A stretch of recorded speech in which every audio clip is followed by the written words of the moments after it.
It was a day filled with tears, silence, and deep reflection. The world woke up to the heartbreaking news that President Russell M. Nelson, the beloved leader of the Church of Jesus Christ of Latter-day Saints, had passed away. His funeral service was not just an event. It was a moment that brought millions of people together, from Utah to distant corners of the world, all united in grief and gratitude. For many, it was hard to imagine life without him, because President Nelson was more than a religious leader. He was a father, a prophet, a healer, and a man who dedicated every breath to lifting others. As his casket was carried covered in flowers, the crowd stood in silence. Some cried openly, while others held their children close, whispering words about the man who had taught them faith, service, and love. The funeral began with a sense of quiet reverence.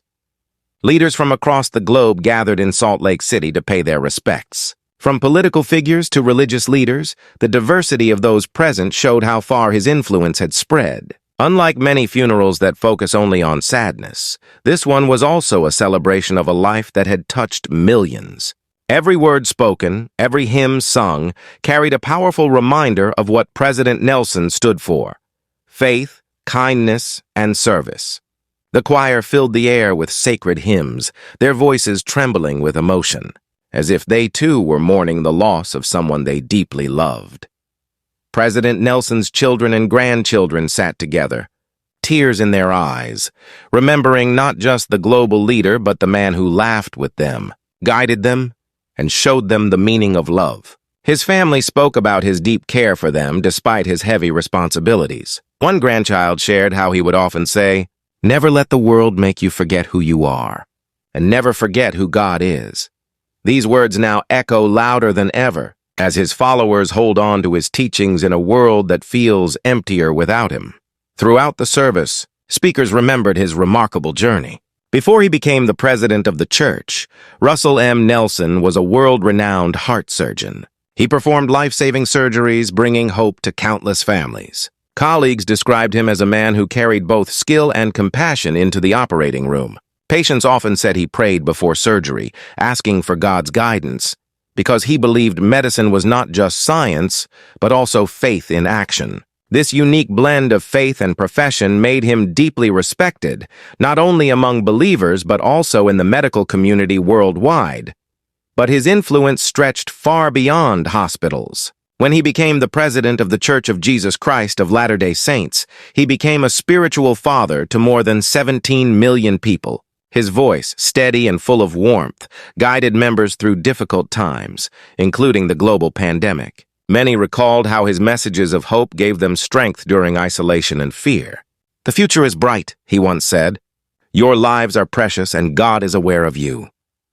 At the funeral, those words were repeated again and again, a reminder that his legacy continues even though his voice is now silent. One of the most emotional moments of the funeral came when his closest colleagues in the quorum of the 12 apostles spoke.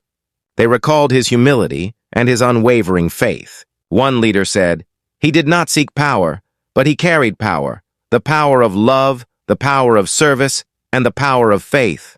The audience nodded in agreement, many wiping tears. It was not just his position that made him great, but his character, his humility, and his ability to listen to the smallest voices. The service also included prayers offered in multiple languages, reflecting President Nelson's global impact. From Spanish to Mandarin, the prayers showed how his message reached every nation. Members from Africa, South America, and Asia shared video messages of gratitude, describing how his visits to their countries inspired generations. For them, he was not just a distant leader, but someone who came to their towns, shook their hands, and promised them that they mattered. Comparisons were drawn to other great leaders of history, but what made President Nelson different was his blend of science and spirituality, intellect and humility. Unlike political leaders who often leave behind debates and divisions, he left behind unity. His life was like a bridge connecting faith with daily life, reminding people that spirituality is not separate from science, medicine, or human relationships. As the funeral continued, a deep silence filled the room when his casket was lowered.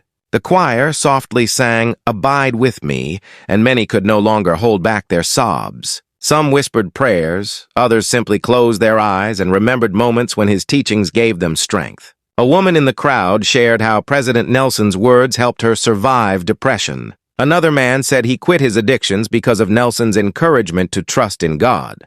These personal stories revealed that his influence was not just global, but deeply personal, touching individual lives in ways that statistics could never measure.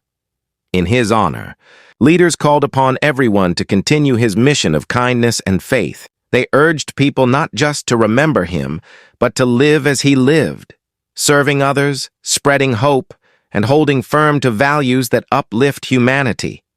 President Nelson may be gone, one speaker said, but his legacy will never die, because it is written in the hearts of all who knew him. When the service ended, thousands stood outside the building waiting to see the final procession. Flowers covered the streets and banners carried quotes from his sermons. One read, "The Lord loves you. You are never forgotten." These simple words, spoken by Nelson many times, now felt like his final message to the world. Many who attended the funeral said it did not feel like the end of a story, but the beginning of a responsibility. They felt called to live differently, to show more patience, more kindness, and more faith, just as President Nelson had shown them. Some even said the funeral felt like one of his sermons, gentle, powerful, and life-changing. Instead of leaving with despair, people left with determination, carrying with them a quiet promise to follow his example. His legacy as a family man was also remembered in a deeply touching way. His children spoke of how he never let his leadership duties stop him from being a father. Even during the busiest times, he made space for family dinners, personal talks, and moments of laughter. His family said, "He never forgot us, and he never let us forget that we were loved." These words touched the hearts of many parents listening, reminding them of the balance between duty and love. Leaders from other faiths also offered their tributes. They spoke of his openness, his ability to build bridges across religious lines, and his respect for all people regardless of belief. One Christian leader said, "President Nelson was a man of God, and though we came from different traditions, his kindness and his wisdom touched me personally." A Muslim leader added, "He was a man who spoke of peace, and he lived by peace." These moments showed that his influence went beyond one faith. It touched humanity itself. During the service, an emotional video was played showing his travels, his speeches, and the many lives he touched around the globe. In the video, children from Africa sang a hymn he loved, and members from South America held up signs saying, "Thank you, President Nelson." The hall filled with quiet sobs as people saw how far his love had reached, crossing borders and cultures. It was a reminder that leadership is not measured by distance, but by how close you make people feel to your heart. One of the most striking things about the funeral was the number of young people in attendance.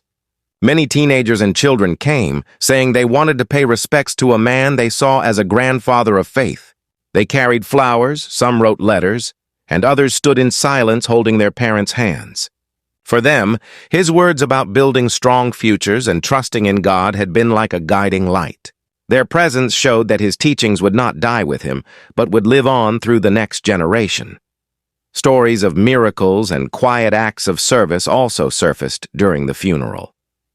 A man told how President Nelson once visited his sick child in a hospital, prayed for them, and encouraged the doctors. Others spoke of moments when Nelson stopped to shake hands with strangers, listen to their worries, and offer comfort.